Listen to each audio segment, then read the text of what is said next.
On November 12th, 1966, 5 men who were digging a grave at a cemetery near Clendenin, West Virginia, claimed to have seen a man-like figure fly low from the trees over their heads. This is often identified as the first known sighting of what became known as the Mothman.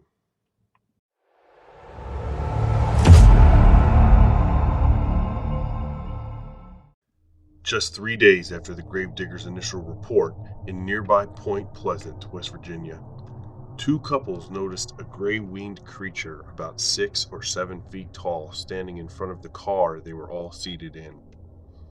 Eyewitnesses Roger Scarberry and Steve Mallett told the local paper, the Point Pleasant Register, that the beast had bright red eyes about 6 inches apart, a wingspan of 10 feet, and that it seemed to want to avoid the bright headlights of the car.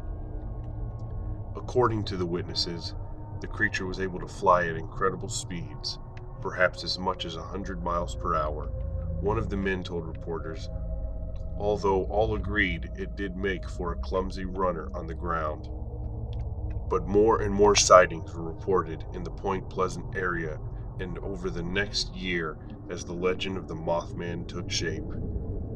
The Gettysburg Times reported 8 additional sightings in the short span of 3 days following the first claims, including 2 volunteer firefighters who supposedly saw what they described as a very large bird with large red eyes.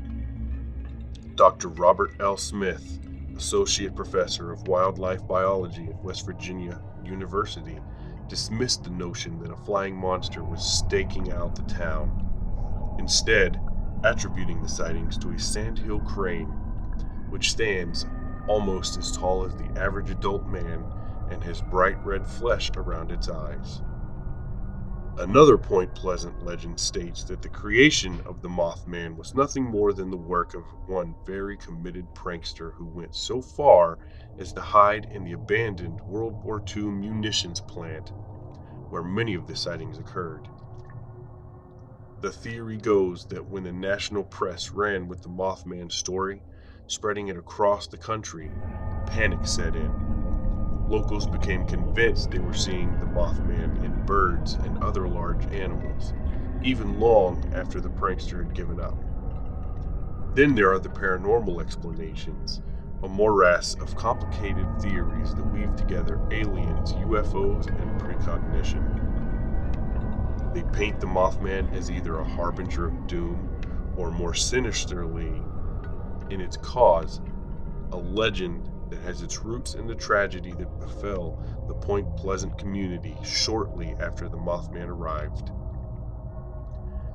On December 15th, 1967, just over a year after the first Mothman sighting, traffic was especially bad. The Silver Bridge, built in 1928 to connect Point Pleasant, West Virginia to Gallipolis, Ohio, was packed with cars from end to end.